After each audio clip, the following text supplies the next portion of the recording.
Hello friends, welcome. इससे पहले video में हमने बात की थी digestive system of human being, जिसमें डाइजेस्टिव सिस्टम के इंट्रोडक्टरी पार्ट तथा एलिमेंट्री कैनाल के वेरियस पार्ट्स की बातें की थी। एलिमेंट्री कैनाल के वेरियस पार्ट्स में हमने सबसे पहला टॉपिक लिया था माउथ। माउथ में बक्कल कैविटी को हमने डिस्कस किया था। बक्कल कैविटी क्या होती है, कहाँ होती है। इसी तरह से माउथ का एक पार्ट वेस्टिबुल को हमने डिस्कस किया था। वेस्टिबुल जिसे हम माउथ का पेरिफेरल पार्ट कहते हैं, जो जॉज यानी जबड़ों, चिक, गाल और होठों से घिरा होता है वेस्टिबुल। और इस वेस्टिबुल के अंदर प्रेजेंट वैकेंट स्पेस, खाली जगह, जिसे हम बक्कल कैविटी कहते हैं। बक्कल कैविटी में हमने वेरियस पार्ट्स की स्टडी की थी। बक्कल कैविटी में मुख गुहा में हमने 3 पार्ट्स मुख गुहा के देखे थे, जैसे पैलेट, तालु, टंग, जीभ और टीथ, दांत, दंत। 3 पार्ट्स देखे थे। इनमें से हमने 2 पार्ट्स की स्टडी कर ली थी। पैलेट में हमने पैलेट को 2 पार्ट्स में डिवाइड किया था, हार्ड पैलेट और सॉफ्ट पैलेट। कठोर तालु और कोमल तालु। 2 पार्ट्स में डिवाइड किया था। इसी तरह से हमने डिस्कस किया था जीभ को, जिह्वा को। जीभ पे प्रेजेंट पेपिला, जिह्वा अंकुर,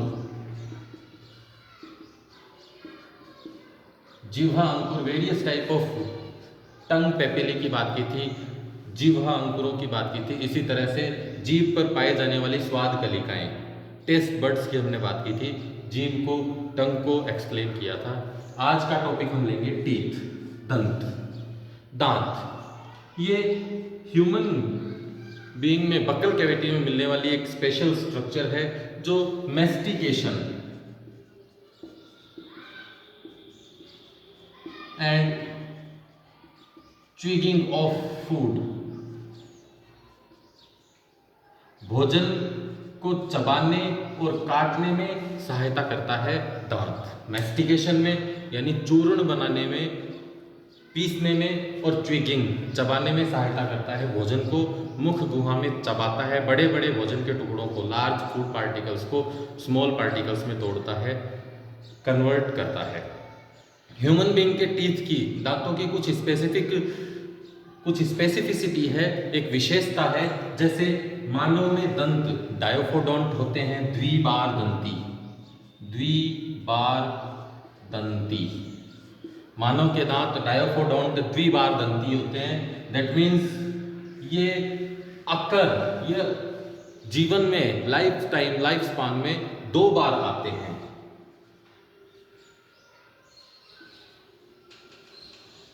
डेवलप्स 2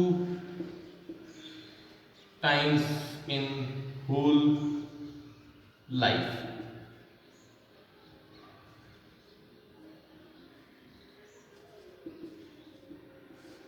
मानव के जीवन में 2 बार आते हैं, बाल्यावस्था में, बचपन में, चाइल्डहुड एज में, और युवावस्था में, एडल्टहुड एज में।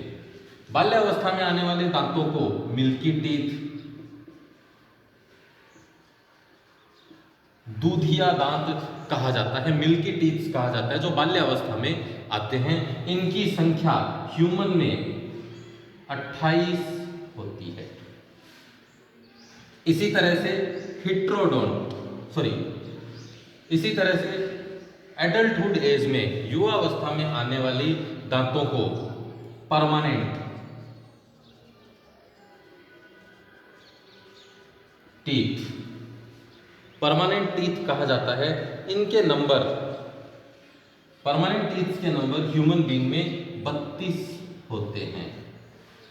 टोटल परमानेंट टीथ 32 होते हैं। इसी तरह से ह्यूमन बीइंग में दांत हिट्रोडोंट कैटेगरी के होते हैं। हिट्रोडोंट यानी विषम दंती। मानव के दांत विषम दंती होते हैं। हिट्रो का मतलब विषम और ओडोंट का मतलब दांत। विषम दंती यानी मुख गुहा में मुख गुहा में बक्कल कैविटी में दांत अलग अलग आकार, साइज और आकृति, शेप के होते हैं। अलग अलग साइज और शेप के होते हैं, इसीलिए इन्हें हेट्रोडोंट भी कहा जाता है। हेट्रोडोंट में मानव में 4 प्रकार के दांत पाए जाते हैं। मानव की, ह्यूमन बीइंग की बक्कल कैविटी में 4 अलग अलग साइज एंड शेप के टीथ मिलते हैं, दांत मिलते हैं, जिन्हें इंसीजर,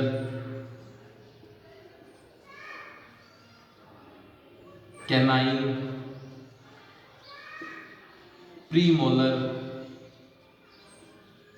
और मोलर 4 कैटेगरीज में डिवाइड किया गया है। Incisor, canine, premolar and molar. इन्हें डिटेल में देखेंगे आगे। नेक्स्ट अपन बात करते हैं थिकोडोंट। मानव में दांत, थिकोडोंट का मतलब गर्ददंती यानी मानव के दांत मुख गुहा में बक्कल कैविटी में प्रेजेंट एक स्पेसिफिक एल्वियोलर शेप की बोन में धंसे हुए होते हैं। एक गोलाकार गड्ढे रूपी अस्थि में धंसे हुए होते हैं। इसी कारण अस्थि में, बोन में धंसे हुए होने के कारण मानव के दांतों को थिकोडोंट कहा जाता है। एम्बेडेड इन जा बोन, जबड़े की अस्थि में धंसे हुए होते हैं, इसीलिए मानव दांतों को थिकोडोंट की कैटेगरी में रखा जाता है। ह्यूमन बीइंग के दांतों की विशेषता, स्पेसिफिक कैरेक्टर्स क्या क्या हैं? ह्यूमन बीइंग के दांत डायोफोडोंट होते हैं। जीवन में, लाइफ स्पान में, पूरी लाइफ में 2 बार आते हैं। चाइल्डहुड एज में आने वाले दांतों को मिल्की टीथ कहा जाता है और चाइल्डहुड एज के बाद आने वाले दांतों को परमानेंट टीथ कहा जाता है। इसी तरह से ह्यूमन बीइंग के दांत हेट्रोडोंट होते हैं, यानी बक्कल कैविटी में, मुख गुहा में अलग अलग आकार, आकृति के, अलग अलग साइज, शेप के दांत मिलते हैं। ये 4 प्रकार के होते हैं: incisor, canine, premolar and molar. इसी तरह से मानव के दांत थिकोडोंट होते हैं, यानी मुख गुहा में बक्कल कैविटी में जा बोन पर, जोज में प्रेजेंट बोन्स जबड़े की अस्थि में धंसे होते हैं, एम्बेडेड रहते हैं जा बोन में, इसीलिए इन्हें थिकोडोंट भी कहा जाता है। नेक्स्ट अपन बात करेंगे वेरियस टाइप्स ऑफ टीथ। मानव में जो हेट्रोडोंट कैटेगरी है दांतों की, दांत अलग अलग आकार, आकृति के मिलते हैं। ये वेरियस टाइप ऑफ टीथ मानव में 4 प्रकार के हैं। ह्यूमन बीइंग में टीथ 4 आकार, आकृति में मिलते हैं। सबसे पहले बात करते हैं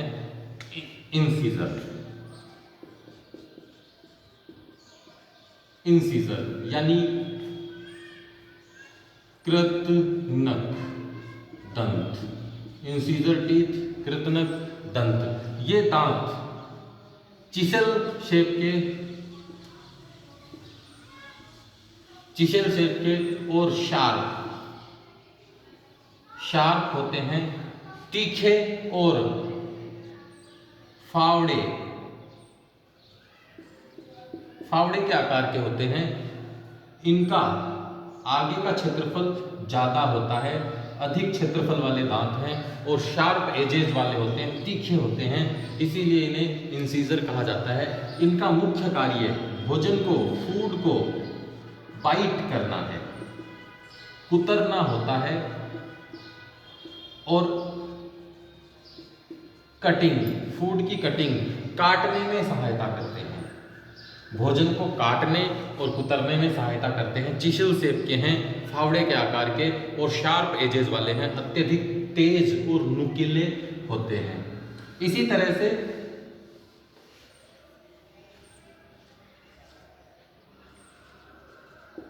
कैनाइन, रदनक दंत। ये दांत जिस तरह से मानव में इंसीजर मुख गुहा में सामने, in front of buccal cavity present होते हैं। मुख गुहा में सामने वाले 4 दांत, जो दांत हमें एकदम सामने नजर आते हैं, in front of buccal cavity नजर आते हैं, इंसीजर कहलाते हैं। चिसल लाइक हैं, शार्प एजेस वाले हैं, काटने में हेल्प करते हैं। इन्हीं 4 दांतों के पास में प्रेजेंट इनके लेटरल में प्रेजेंट, कैनाइन टीथ के laterally located at the lateral part of canine दांतों के लेटरल पार्ट में, पार्श्व भागों में उपस्थित लंबे शार्प टीथ कैनाइन टीथ कहलाते हैं। इनका काम भी फूड को कट करना होता है, काटना होता है, बाइट करने में, फूड को बाइट करने में, काटने में और कुतरने में सहायता करते हैं।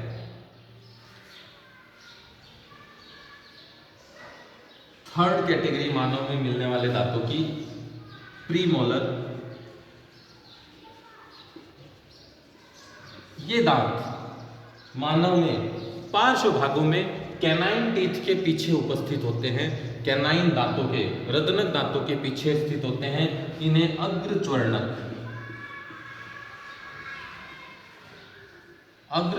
भी कहा जाता है। कैनाइन टीथ के पास में उपस्थित है प्रीमोलर टीथ। ये ब्रॉड होते हैं, अत्यधिक चौड़े होते हैं और भोजन को मैस्टिकेट करना यानी चबाने में सहायता करते हैं। भोजन को चबाते हैं। जिस तरह से मिक्सर ग्राइंडर में हम किसी भी चीज़ को छोटे छोटे टुकड़ों में तोड़ते हैं, उसी तरह से ये मिक्सर ग्राइंडर की तरह काम करते हैं। फूड को ग्राइंड करते हैं, चबाते हैं, छोटे छोटे टुकड़ों में तोड़ते हैं। भोजन के बड़े बड़े टुकड़ों को छोटे अंशों में तोड़ने का काम करते हैं प्रीमोलर।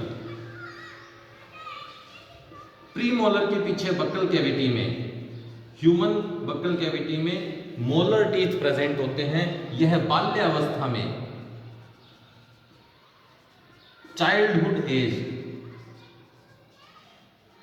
चाइल्डहुड में एब्सेंट होते हैं, बाल्यावस्था में अनुपस्थित होते हैं, परंतु बाल्यावस्था के पश्चात ये युवावस्था में आने लग जाते हैं। मोलर टीथ जो बक्कल कैविटी में प्री मोलर टीथ के पीछे होते हैं, ये भी आकार में ब्रॉड, चौड़े होते हैं और प्री मोलर की तरह ही दांतों को भोजन को चबाने में सहायता करते हैं। इन दांतों को विजडम टीथ, इनमें उपस्थित अंतिम पेयर ऑफ टीथ, सबसे अंत वाला मोलर टीथ विजडम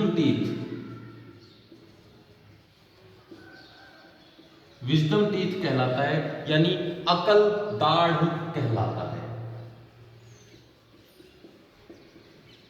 अकल दाढ़ मोलर दांत जो प्री मोलर के पीछे हैं, इन मोलर दांतों में last pair of molar teeth का last pair of molar teeth, अंतिम जोड़ी, मोलर दांतों की अंतिम जोड़ी विजडम टीथ अक्ल दाढ़ कहलाती है, क्योंकि ये युवा अवस्था में बाद में डेवलप होते हैं।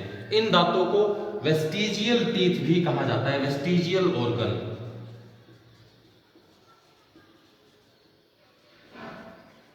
ह्यूमन बीइंग का वेस्टिजियल ऑर्गन भी कहा जाता है, अवशेषी अंग। अवशेषी अंग भी कहा जाता है क्योंकि इनका कोई विशेष महत्वपूर्ण कार्य नहीं होता है। बक्कल कैविटी में, मुख गुहा में इनका कोई विशेष कार्य नहीं होता है, इसीलिए इन्हें हम वेस्टिजियल ऑर्गन कहते हैं, अवशेषी अंग भी कहते हैं। मुख्य काम, भोजन को चबाने का मुख्य काम करते हैं अग्रच्वर्णक प्रीमोलर। क्लियर है? दांतों के प्रकार, दांतों के वेरियस फंक्शन। बात करते हैं ह्यूमन बक्कल कैविटी में टीथ फॉर्मूले की दंत सूत्र।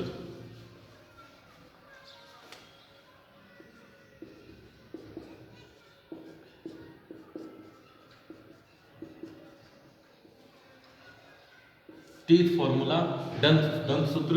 जिस तरह से मानव में दांत दो अवस्थाओं में आते हैं, बाल्यावस्था में आने वाले दांतों को मिल्की टीथ,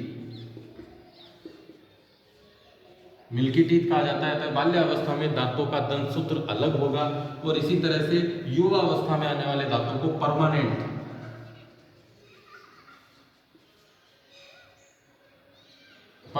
टीथ कहा जाता है, क्योंकि अब ये टीथ जीवन भर रहते हैं।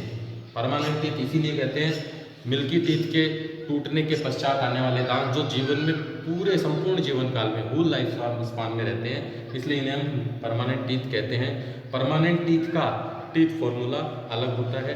टीथ फॉर्मूले को हमेशा हाफ टीथ फॉर्मूले के फॉर्म में लिखा जाता है। हाफ टीथ फॉर्मूले का मतलब है, यदि हम अपनी बक्कल कैविटी का अवलोकन करें, थोड़ा याद करो डायग्राम पहले वाले वीडियो का जिसमें हमने एक बक्कल कैविटी बनाई थी। बक्कल कैविटी में जा बोन पर दांत लगे होते हैं और इस बक्कल कैविटी को यदि हम आधे भाग में बांट लें, आधे भाग में बक्कल कैविटी के आधे भाग में जैसे दांतों की व्यवस्था है, जैसे दांतों का डिस्ट्रीब्यूशन है, उसी के अकॉर्डिंग रिमेनिंग आधे पार्ट में दांतों का डिस्ट्रीब्यूशन होता है। इसीलिए ह्यूमन टीथ फॉर्मूले को हाफ टीथ फॉर्मूले के फॉर्म में लिखा जाता है, अर्ध दंत सूत्र की फॉर्म में लिखा जाता है। आधी बक्कल कैविटी में दांतों की गणना की जाती है और उसे 2 से मल्टीप्लाई करके पूरी बक्कल कैविटी संपूर्ण मुख गुहा में दांतों की संख्या को हम ज्ञात करते हैं। एक्सप्लेनेशन में रिप्रेजेंट करने के लिए दांतों के टीथ फॉर्मूले को हमेशा हाफ टीथ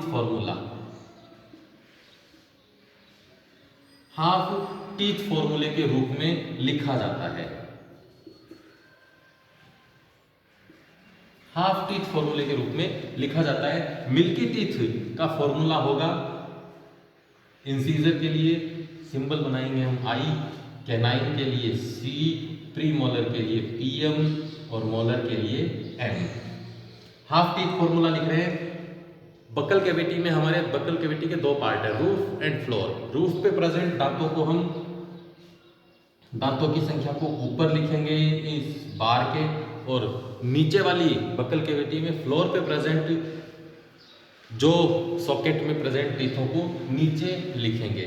ऊपर वाले हाफ बक्कल कैविटी जो में इंसीजर की संख्या 2 होती है, नीचे भी 2 होती है।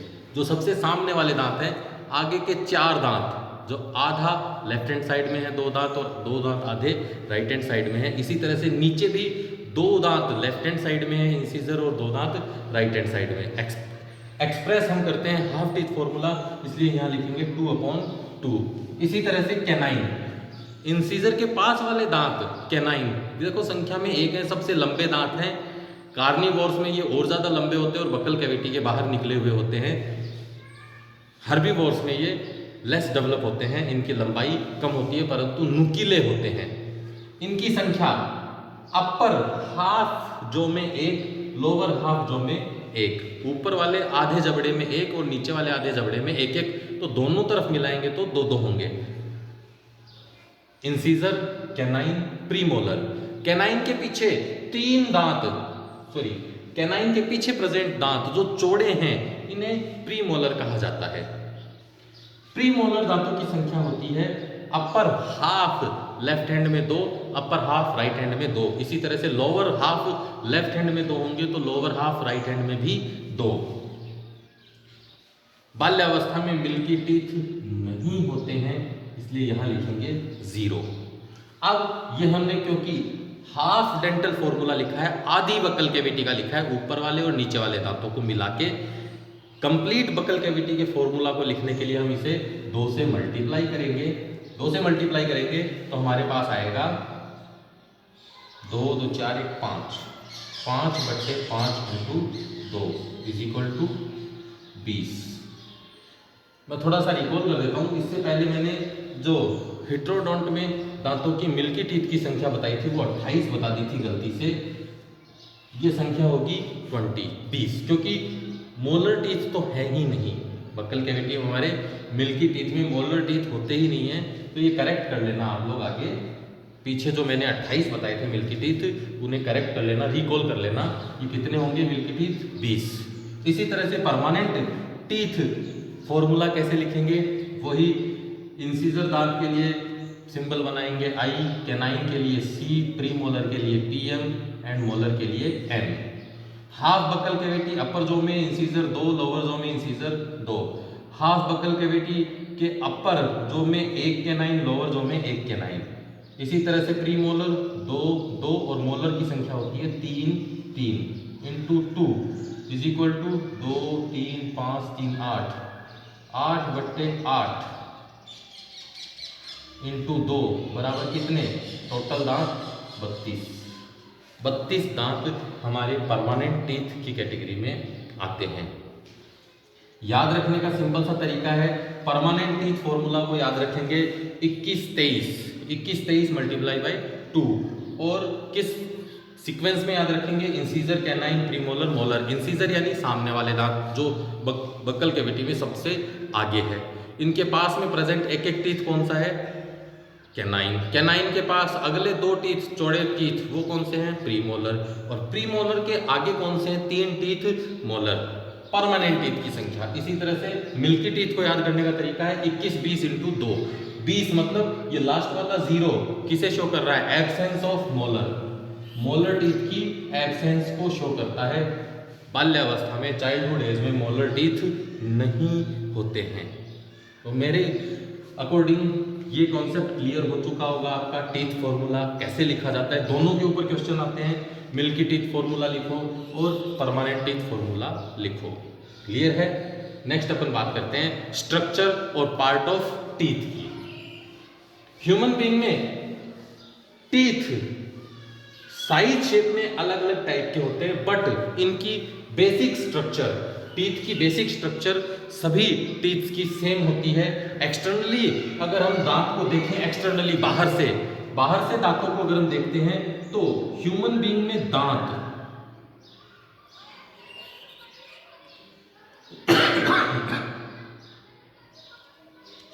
में दांत जो सॉकेट जबड़े की अस्थि और मसूड़ों में धंसे हुए होते हैं, इनका दांतों का मसूड़े में और जबड़े की अस्थि में धंसा हुआ भाग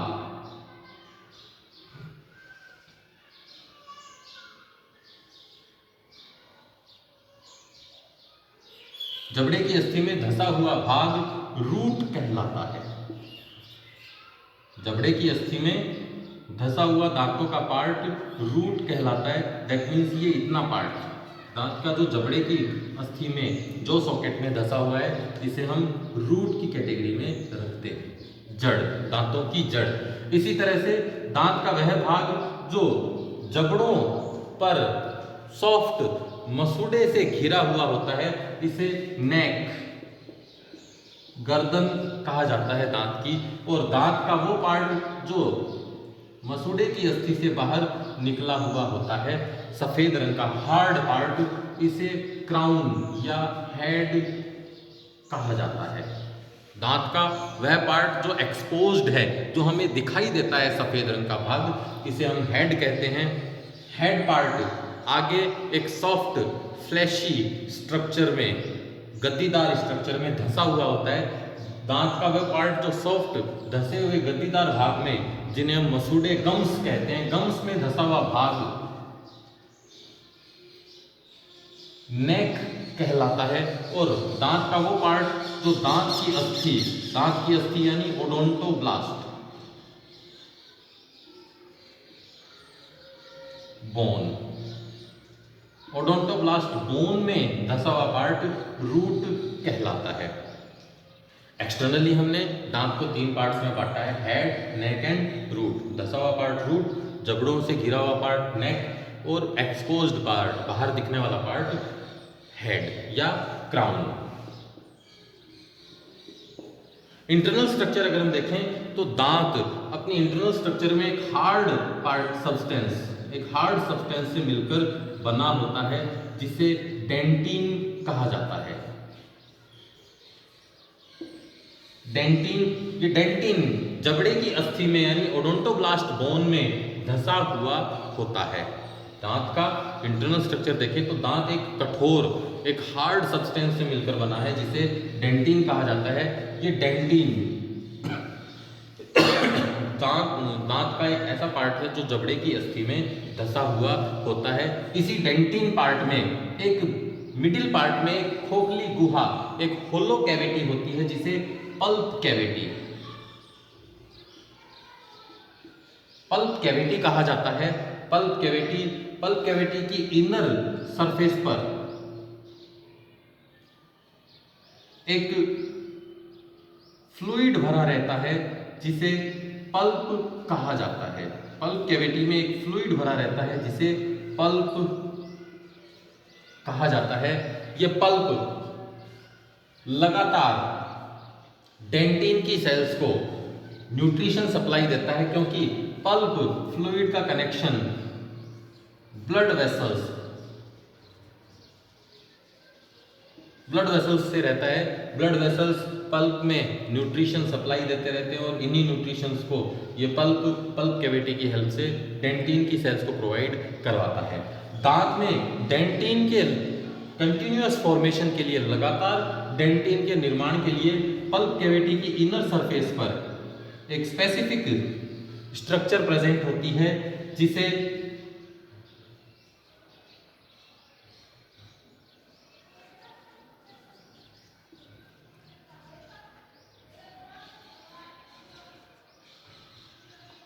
ओडोंटोब्लास्ट सेल्स कहा जाता है। ये ओडोंटोब्लास्ट सेल्स डेंटिन का फॉर्मेशन करती है। डेंटिन के ऊपर, दांत में डेंटिन के ऊपर एक हार्ड शाइनियर सब्सटेंस प्रेजेंट होता है जो ह्यूमन बॉडी का सबसे हार्ड पार्ट है। इसे इनेमल कहा जाता है।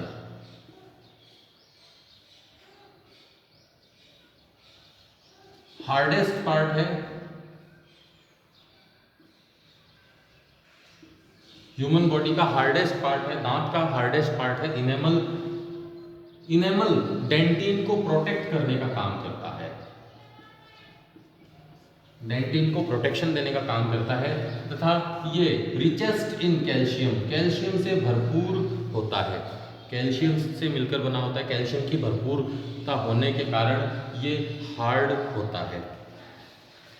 डेंटिन, रूट पार्ट में प्रेजेंट डेंटिन जो रूट पार्ट में बोनी सॉकेट के अंदर प्रेजेंट है, इस डेंटिन के चारों ओर, रूट पार्ट के चारों ओर एक स्पेसिफिक स्ट्रक्चर, एक मेम्ब्रेन की फॉर्म में स्पेसिफिक स्ट्रक्चर प्रेजेंट होती है जिसे सीमेंट कहा जाता है। ये सीमेंट दांत को जो सॉकेट में फिक्स करने का काम करता है।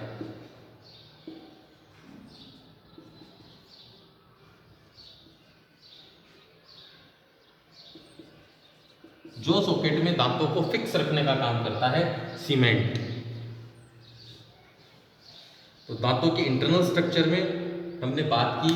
दांत की इंटरनल स्ट्रक्चर में हमें 3 पार्ट्स नजर आते हैं। पल्प कैविटी जिसमें पल्प भरा रहता है, एक जिलेटिनस जेल लाइक स्ट्रक्चर भरी रहती है जिसे पल्प कहा जाता है। पल्प में ही ओडोंटोब्लास्ट सेल्स प्रेजेंट होती है जो लगातार डेंटिन का फॉर्मेशन करती रहती है। डेंटिन के ऊपर एक्सपोज्ड पार्ट, दांत का एक्सपोज्ड पार्ट जो हेड का फॉर्मेशन करता है, ये एक हार्ड व्हाइट कलर के सब्सटेंस से मिलकर बना होता है जिसे इनेमल कहते हैं। ये कैल्शियम से रिच होता है और दांत के डेंटिन पार्ट को प्रोटेक्ट करने का काम करता है। इनेमल हमारी बॉडी का हार्डेस्ट पार्ट है, कैल्शियम की प्रेजेंस के कारण सबसे ज़्यादा हार्ड होता है। इसका डिके नहीं होता है, ये अपघटित नहीं होता है।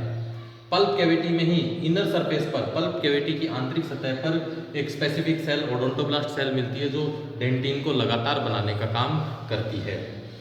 इसी तरह से दांत में सीमेंट पार्ट के डेंटिन पार्ट के चारों ओर जो सॉकेट में एक स्पेसिफिक स्ट्रक्चर प्रेजेंट होती है जो दांत को फिक्स और एक जगह स्थिर रखने का काम करती है जिसे सीमेंटम या सीमेंट कहा जाता है। ओडोंटोब्लास्ट सेल्स को न्यूट्रिशन प्रोवाइड करवाता है ब्लड वेसल्स जो पल्प कैविटी से होते हुए पल्प में एंटर करता है।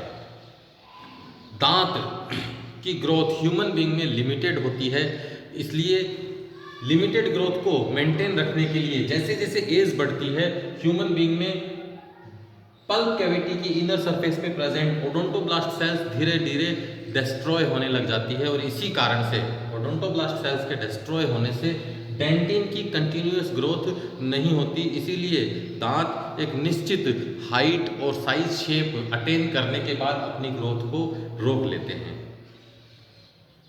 टीथ की इंटरनल स्ट्रक्चर और आउटर स्ट्रक्चर से रिलेटेड एक्सप्लेनेशन आई थिंक समझ में आया होगा। नेक्स्ट वीडियो में हम बात करेंगे डाइजेस्टिव सिस्टम के next part, oesophagus, pharynx and stomach. तब तक के लिए थैंक यू, बाय बाय।